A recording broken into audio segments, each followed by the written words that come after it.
രതിപൂർ എന്ന് പേരുള്ള ഒരു ഭംഗിയുള്ള ഗ്രാമമുണ്ടായിരുന്നു. അവിടെ ആരും തന്നെ പാവപ്പെട്ടവരല്ലായിരുന്നു.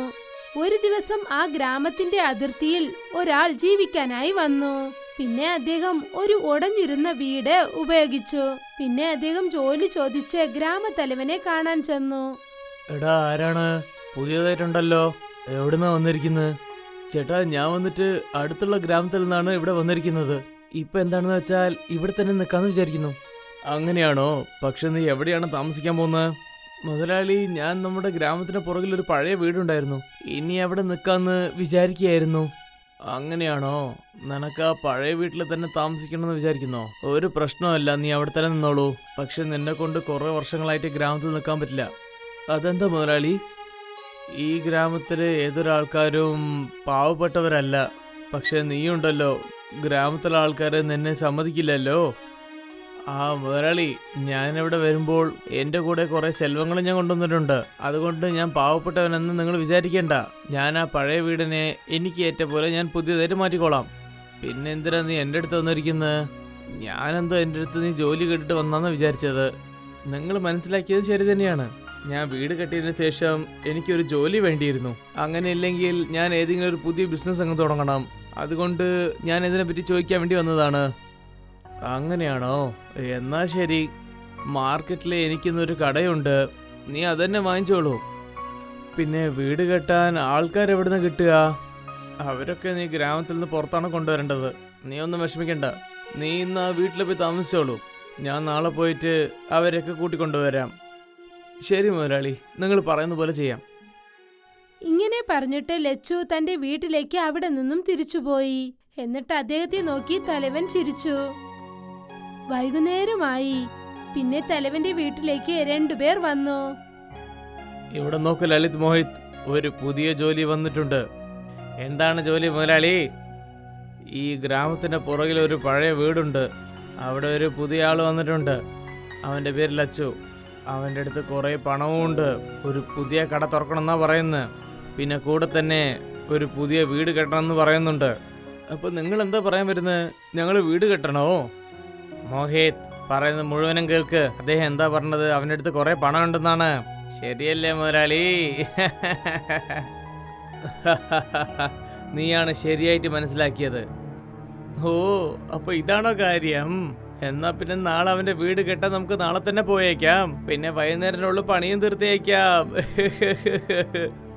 ശരി, ഇപ്പൊ നിങ്ങൾ രണ്ടുപേരും നിങ്ങളുടെ ജോലി നോക്ക്. അടുത്ത ദിവസം ലളിതും മോഹിത്തും ലച്ചുവിന്റെ വീട്ടിന്റെ മുൻപിൽ നിൽക്കുകയായിരുന്നു. ആ ലച്ചു ചേട്ടാ, നിങ്ങൾ എവിടെയാണ് ഉള്ളത്? മുതലാളി ഞങ്ങളുടെ അടുത്ത് എന്താ പറഞ്ഞതെന്ന് വെച്ചാൽ നിങ്ങൾ എവിടെ ഉണ്ടാവുന്ന്, പക്ഷെ നിങ്ങൾ എവിടെയുള്ളതെന്ന് അറിയുന്നില്ലല്ലോ. അപ്പോഴാണ് ആ കതകു തുറന്ന് ലച്ചു അകത്തു നിന്നും പുറത്തേക്ക് വന്നത്. ആ അതെ ചേട്ടാ, ഞാനാണ് ലച്ചു. പിന്നെ ഈ വീടാണ് ഞാൻ വാങ്ങിയിരിക്കുന്നത്. നിങ്ങൾ ഇതൊന്ന് ശരിയായിട്ട് ശരിയാക്കണേ. ഒന്നും വിഷമിക്കണ്ട, മൊത്തമായിട്ട് ശരിയാക്കി തരാം. പിന്നെ ഈ പഴയ വീട് കാണാൻ തന്നെ ഭംഗിയായിട്ടുണ്ടാവും. ആ ശരി ചേട്ടാ. പിന്നെ പണത്തിനെ പറ്റി നിങ്ങളൊന്നും വിഷമിക്കണ്ട. നിങ്ങൾ ജോലി തീർത്തതിന് ശേഷം മൊത്ത കാശ് തന്നേക്കാം. ലളിതും മോഹിത്തും വീട്ടിനകത്ത് കയറിയെന്ന് തന്നെ അവർ എന്തു കണ്ടെന്നാൽ ആ വീട്ടിൽ ഒരേ ഒരു പെട്ടി ഉണ്ടായിരുന്നു. പിന്നെ തൊട്ടടുത്ത് ഒരു തുണിക്കെട്ടും. ആ ശരി ചേട്ടാ, ഞങ്ങൾ ഇപ്പൊ തന്നെ ഞങ്ങളുടെ ജോലി തുടങ്ങിയേക്കാം. ശരി, നിങ്ങൾ രണ്ടുപേരും നിങ്ങളുടെ ജോലി തുടങ്ങിക്കോളൂ. എന്തെങ്കിലും കാര്യം ഉണ്ടെങ്കിൽ എന്നെ വിളിച്ചാൽ മതി. ആ ശരി ചേട്ടാ. രണ്ടുപേരും ജോലി ചെയ്യാൻ തുടങ്ങി. ഒരുപാട് സമയമായി.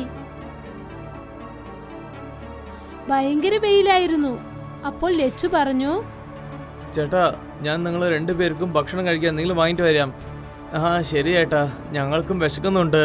നിങ്ങൾ വന്നേക്ക്, അതിൻ്റെ ഉള്ളിൽ ഞങ്ങൾ ജോലി തീർത്ത് തന്നേക്കാം. ആ മൊത്തമായിട്ട് ശുദ്ധം ചെയ്തേക്കാം. ആ ആ ശരി ചേട്ടാ, നിങ്ങൾ ജോലി ചെയ്തുകൊണ്ടിരിക്കെ ഞാൻ വേഗം തന്നെ പോയിട്ട് വരാം. ലച്ചു ആ സ്ഥലത്തു നിന്നും ഇങ്ങനെ പറഞ്ഞിട്ട് പുറപ്പെട്ടു പോയി. ചേട്ടാ ചേട്ടാ, ഇവനും പോയിട്ടുണ്ട്. ഇപ്പൊ നമുക്ക് ശരിക്കുള്ള ജോലി ചെയ്തേക്കാം. ജോലി എപ്പോഴും നമ്മൾ ചെയ്തുകൊണ്ടിരിക്കുകയാണ് മോഹിത്. ചേട്ടാ, നിങ്ങൾ എന്താണ് പറയുന്നത്? ഇവിടെ കണ്ടില്ലേ, ഇവിടെ ഒരു മൂട്ടയും പിന്നെ ഒരു ബോക്സല്ലേ ഉള്ളത്. അതിൽ വെറും തുണികൾ മാത്രമാണ് കാണുന്നത്. പിന്നെ ഇയാള് ഇതിൻ്റെ ഉള്ളിൽ ഒരു സാധനം വെച്ചിട്ടില്ല. അങ്ങനെയാണോ? എന്നാൽ അവന്റെ മുഴുവനും കാശും ഈ പെട്ടിനകത്തായിരിക്കും ഉണ്ടാവുക. നിങ്ങൾക്ക് നല്ല തെളിവുണ്ട് ചേട്ടാ. ശരി മോഹിത്, നമുക്ക് ശുദ്ധം ചെയ്തേക്കാം. രണ്ട് സഹോദരന്മാരും ചേർന്ന് ആ പെട്ടി തുറന്നു. അതിൽ സ്വർണം, വെള്ളി, കാശ് നിറച്ചുണ്ടായിരുന്നു. അവരാ പെട്ടി എടുത്തുകൊണ്ട് ആ സ്ഥലത്തു നിന്നും ഓടിപ്പോയി. ചേട്ടാ ലളിത്, മോഹിത്, നിങ്ങൾ രണ്ടുപേരും എവിടെയാണ് പോയത്? ഞാൻ ഭക്ഷണം കൊണ്ടുവന്നിട്ടുണ്ട്. ലച്ചു 4 വശത്തും ചുറ്റി അവർ രണ്ടുപേരെയും തേടി. പക്ഷെ അദ്ദേഹത്തിന്റെ കണ്ണിൽ അവിടെ ആരും കണ്ടില്ല. അതിനുശേഷം അദ്ദേഹം ശ്രദ്ധിച്ചു, അദ്ദേഹത്തിന്റെ പെട്ടി അവിടെ കാണാനില്ല. ഇത് കണ്ടിട്ട് അദ്ദേഹം കരയാൻ തുടങ്ങി. എന്റെ ദൈവമേ, ഞാൻ പറ്റിച്ചു പോയി, എന്നെ മൊത്തമായിട്ട് പറ്റിച്ചു പോയി. ഞാൻ ജീവിതത്തിൽ മുഴുവൻ കഷ്ടപ്പെട്ട എന്റെ മൊത്തം പണവും പോയല്ലോ. ഇപ്പൊ ഞാൻ എന്താ ചെയ്യാ? ലച്ചു തലവന്റെ വീട്ടിലേക്ക് അദ്ദേഹത്തെ കാണാൻ ചെന്നു. മുതലാളി, മുതലാളി. എന്ത് പറ്റി ചേട്ടാ? നിങ്ങൾ എന്തിനാണ് കരയുന്നത്? എല്ലാം പോയി, എന്നെ മൊത്തമായിട്ട് പറ്റിച്ചു. ഒന്ന് സമാധാനത്ത് നിൽക്കൂ, പിന്നെ മുഴുവൻ കാര്യം പറഞ്ഞേക്ക്. ഇന്ന് നിങ്ങൾ രണ്ടുപേരുടെ അടുത്ത് ജോലിക്ക് അയച്ചില്ലേ? അവരെന്റെ മുഴുവനും പണവും ഞാൻ ജീവിതം മുഴുവനും കഷ്ടപ്പെട്ട് എല്ലാം എടുത്തുകൊണ്ടുപോയി. പിന്നെ അവിടുന്ന് അവർ ഓടിപ്പോയിട്ടുണ്ട്. ഇത് എങ്ങനെ സംഭവിച്ചു? അങ്ങനെ വെച്ചാൽ അവര് മൊത്തം പണം എടുത്തിട്ട് പോയോ? ആ പെട്ടിൻ്റെ ഉള്ളിൽ എത്ര പണം ഉണ്ടായിരുന്നു? കുറേ പണം ഉണ്ടായിരുന്നു. ഞാൻ ജീവിതം മുഴുവനും കഷ്ടപ്പെട്ട പണം ഉണ്ടായിരുന്നു. ഞാൻ എൻ്റെ എല്ലാ സ്ഥലവും പിന്നെ വീട് വിറ്റിട്ടാണ് ആ പണം എടുത്തിട്ട് വന്നിരിക്കുന്നത്. ഈ ഗ്രാമത്തിൽ വന്നിട്ട് ഒരു പുതിയ ജീവിതം തുടങ്ങാമെന്ന് വിചാരിച്ചു. അതിൽ സ്വർണ്ണ നാണയങ്ങളും കുറേ ഉണ്ടായിരുന്നു. അങ്ങനെയാണോ? ഇത് ശരിക്കും വളരെ ഒരു ദുഃഖമായുള്ള കാര്യം തന്നെയാണല്ലോ. നിൽക്കൂ, ഞാൻ നിനക്ക് വേണ്ടി വെള്ളം കൊണ്ടുവന്നേക്കാം. തലവൻ ആ സ്ഥലത്തു നിന്നും എണീറ്റ് മുൻപിലോട്ട് നടന്നുപോയി. അദ്ദേഹത്തിന്റെ പോക്കറ്റിൽ നിന്നും ഒരു സ്വർണ്ണ നാണയം താഴെ വീണു. ലച്ചു അത് തന്റെ കയ്യിലെടുത്തു. എന്നിട്ട് അത് അദ്ദേഹം വളരെ ശ്രദ്ധയോടെ നോക്കി. മുതലാളി, ഈ സ്വർണ്ണ നാണയം ഇത് എന്റേതാണ്. ഇത് എങ്ങനെ നിങ്ങൾക്ക് കിട്ടിയിരിക്കുന്നത്? എന്റെ പണം എനിക്ക് തിരിച്ചു തന്നേക്ക്. അങ്ങനെയാണോ? എന്നാ നിനക്ക് ഈ കാര്യം അറിഞ്ഞുപോയോ? ഒരു പ്രശ്നവുമില്ല. ഈ പ്രശ്നം ഇപ്പൊ നിനക്ക് അറിഞ്ഞു പോയാൽ നിന്നെ കൊണ്ട് എന്ത് ചെയ്യാൻ പറ്റും? പുറത്തേക്ക് വാ ലളിത്, മോഹിത്. ലളിതും മോഹിത്തും രണ്ടുപേരും അവിടെ നിന്നും പുറത്തു വന്നു. നിങ്ങൾ ആ 3 പേരും കള്ളന്മാർ തന്നെയാണ്, എനിക്ക് മനസ്സിലായിട്ടുണ്ട്. ഒന്നും മിണ്ടാതിരിക്കും ചേട്ടാ. പണത്തിന് വേണ്ടി ഇത്രയുള്ള ദേഷ്യം നല്ലതല്ല. അതുകൊണ്ടല്ലേ ഞങ്ങൾ നിങ്ങളെടുത്ത് നിന്ന് എടുത്തിട്ട് പോയത്. അതും ലച്ചു ചേട്ടാ, ഞങ്ങൾ നിങ്ങളെ സഹായിച്ചിട്ടേ ഉള്ളൂ. ലോകത്തിലുള്ളവർക്ക് ഈ കാര്യം പറ്റി അറിയേയില്ല. ഇവനെ പുറത്തേക്ക് തള്ളിയിട്. ലളിതും മോഹിത്തും ലച്ചുവിനെ പിടിച്ച് പുറത്തേക്ക് തള്ളി. മര്യാദയ്ക്ക് ഇവിടുന്ന് പോയിക്കോ. മുതലാളിക്ക് എതിരായിട്ട് നീ ഒന്നും ചെയ്യണമെന്ന് വിചാരിക്കാൻ പാടില്ല. ലച്ചു കരഞ്ഞുകൊണ്ട് കാടിനെ നോക്കി നടന്നു. ഒരു സ്ഥലത്ത് ചെന്ന് ഇരുന്നു. അപ്പോഴാണ് അവിടേക്ക് ഒരു ഭിക്ഷക്കാരൻ വന്നത്. എന്തു പറ്റി മോനെ? എന്തിനാ കരഞ്ഞോണ്ടിരിക്കുന്നത്? അതൊന്നും എനിക്ക് മനസ്സിലാവില്ല. ഒരു ഭിക്ഷക്കാരന് ഇന്നൊരു ഭിക്ഷക്കാരനെ പറ്റി അറിയില്ല എന്നോ? ഇതൊക്കെ വളരെ സാധാരണ തന്നെയാണ്. ഞാനൊന്നും ഭിക്ഷക്കാരനല്ല. എന്റെ എല്ലാ പണത്തെയും ഈ ഗ്രാമത്തിലുള്ള മുതലാളി എല്ലാം കട്ടുവെച്ചിട്ടുണ്ട്. അങ്ങനെ വെച്ചാൽ ഇപ്പോൾ നീ ഒരു ഭിക്ഷക്കാരൻ തന്നെയല്ലേ? ഇപ്പൊ നീ പറഞ്ഞത് വളരെ ശരിയാണ്. ഇപ്പൊ ഞാൻ എന്ത് ചെയ്യാനാ? എനിക്ക് ഒരു കാര്യം മനസ്സിലാവുന്നില്ല. എനിക്ക് കുറച്ച് പണം തന്നേക്ക്, ഞാൻ തീർച്ചയായിട്ടും നിന്നെ സഹായിക്കാം. ഇപ്പോഴല്ലേ എന്നെ നീ ഭിക്ഷക്കാരൻ എന്ന് പറഞ്ഞത്? അതിനുള്ളിൽ നീ എൻ്റെ അടുത്ത് കാശ് ചോദിക്കണോ? എന്തൊരു ശിക്ഷയാണ് ഇത്? എനിക്ക് മനസ്സിലാവുന്നുണ്ട്, പക്ഷേ എനിക്ക് കുറച്ച് വിശക്കുന്നുണ്ടല്ലോ. വേറെ എന്ത് ചെയ്യാനാ? ലച്ചു തന്റെ പോക്കറ്റിലുണ്ടായിരുന്ന എല്ലാ കാശും എടുത്ത് അദ്ദേഹത്തിന്റെ കയ്യിൽ നൽകി. എന്റെ അടുത്ത് അവസാനമായിട്ടുള്ള ബാക്കി കാശ് ഇത് തന്നെയാണ്. എനിക്ക് വേണ്ടി നീ എല്ലാം പണം തന്നിട്ടുണ്ടോ? നീ എന്താ നിനക്ക് വേണ്ടി ഒന്നും എടുത്തു വെക്കാത്തത്? നിങ്ങളാണ് കഷ്ടത്തിലുള്ളത്. ഞാൻ ഇന്നത്തെ ഉള്ള ഭക്ഷണം കഴിച്ചിട്ടുണ്ട്. നിങ്ങളിത് വെച്ചിട്ട് ഭക്ഷണം കഴിക്കണ്ടേ? നിനക്ക് എന്താണ് വേണ്ടത്? ഞാനത് തീർച്ചയായിട്ടും നിനക്ക് തന്നേക്കും. ഞാൻ പറയുന്ന കാര്യം തീർച്ചയായിട്ടും നടക്കും. അതുകൊണ്ട് നീ ആലോചിച്ചിട്ട് പറയണം. നിങ്ങൾ പറയുന്നത് കള്ളം പോലെ തോന്നില്ല, എന്നാലും ഞാനിപ്പോൾ ആ സ്ഥിതിയിലല്ല. ഒന്ന് ആലോചിച്ചിട്ട് ചോദിക്കാൻ. എന്നാലും ചോദിക്കാം. നിങ്ങളുടെ മനസ്സിൽ എന്ത് തോന്നുന്നുണ്ടോ നിങ്ങൾ അത് തന്നെ തന്നേക്ക്. ശരി, ഇപ്പം നീ ഏത് വീട്ടിൽ താമസിക്കുന്നുണ്ടോ ആ സ്ഥലത്ത് ഭയങ്കരമായിട്ട് വലിയ കൊട്ടാരമുണ്ടാവും. എന്ത് സത്യമാണോ? ഇത്രയും ഭംഗിയുള്ള കൊട്ടാരം എനിക്ക് എന്തിനാ നിങ്ങൾ തരുന്നത്?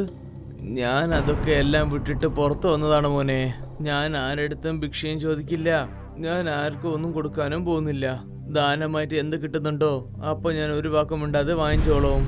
ഞാൻ നിന്റെ അടുത്ത് ചോദിച്ചിരുന്നു, അതുകൊണ്ട് ഞാൻ നിനക്ക് തന്നിട്ടുണ്ട്. അപ്പോഴാണ് ആ ഭിക്ഷക്കാരൻ ആ സ്ഥലത്ത് ഒരു പെട്ടി അദ്ദേഹം ഉണ്ടാക്കിയത്. അത് അദ്ദേഹം ലച്ചുവിന് നൽകി. ഈ പെട്ടി എവിടുന്നാണ് വന്നിരുന്നത്? ഇവിടെ നോക്ക് മോനെ, ഈ പെട്ടീൻ്റെ ഉള്ളിൽ കുറേ പണം കാര്യങ്ങളുണ്ട്. അതുകൊണ്ട് ഇനി നിനക്ക് പണത്തിന്റെ കുറവ് വരില്ല. നിന്റെ അനുവാദം ഇല്ലാതെ ആരെങ്കിലും ഈ പെട്ടി തുറക്കാൻ ശ്രമിച്ചിട്ടുണ്ടെങ്കിൽ അവർ ഈ പെട്ടീൻ്റെ ഉള്ളിൽ കൈതായി പോവും. നിങ്ങൾക്ക് വളരെ നന്ദിയുണ്ട് മഹാനെ. എന്താ മോനെ നീ എന്തിനെങ്ങനെ വിഷമിക്കുന്നത്? നീ ദൈവത്തിന്റെ പേര് പറഞ്ഞിട്ട് ഇതിന്റെ ജോലി തുടങ്ങിക്കോ. പിന്നെ എന്ത് നടക്കുന്നു അത് നടക്കാൻ വിട്ടേക്ക്. ലച്ചു ആ മനുഷ്യനെ വണങ്ങി തന്റെ നന്ദി പ്രകടിപ്പിച്ചു. പിന്നെ അദ്ദേഹം അവിടെ നിന്ന് പോയതിനു ശേഷം അദ്ദേഹം തന്റെ രഹസ്യ കൊട്ടാരത്തിലേക്ക് വന്നു. അദ്ദേഹം കതക് തുറന്നതും തന്നെ അകത്തു നോക്കിയപ്പോൾ അതൊരു വലിയ കൊട്ടാരം പോലെ ഉണ്ടായിരുന്നു. വാവ്, ഇത് ശരിക്കും കാണാൻ ഒരു കൊട്ടാരം പോലെ ഉണ്ടല്ലോ. ലച്ചു വളരെ ആശ്ചര്യത്തോടെ ആ കൊട്ടാരം മൊത്തം ചുറ്റി നോക്കി. അപ്പോഴാണ് അദ്ദേഹത്തിന്റെ വീടിന്റെ കതക് ആരോ തട്ടുന്ന ശബ്ദം കേട്ടത്. അദ്ദേഹം തന്റെ പെട്ടി വെച്ചിട്ട് അദ്ദേഹം കതക് തുറക്കാനായി ചെന്നു. കതക് തുറന്നതും തന്നെ ലളിതും മോഹിത്തും ആ വീട്ടിനകത്തേക്ക് കയറി. പിന്നെ കുറച്ചു സമയത്തിന് അവരങ്ങനെ ഞെട്ടിപ്പോയി നിന്നു. ഇതെന്താണ്? ഇതെങ്ങനെ? എവിടുന്ന്? പിന്നെ എപ്പോ തൊട്ട്? എന്ത് ജോലിയുള്ള? ഇപ്പൊ എന്തിനാ അങ്ങോട്ട് വന്നത്? മുതലാളി! തലവനും ആ വീട്ടിനകത്തേക്ക് വന്നു. എന്താണ് ഇപ്പൊ നിങ്ങൾ 3 പേർക്ക് എന്റെ അടുത്ത് എന്താ വേണ്ടത്?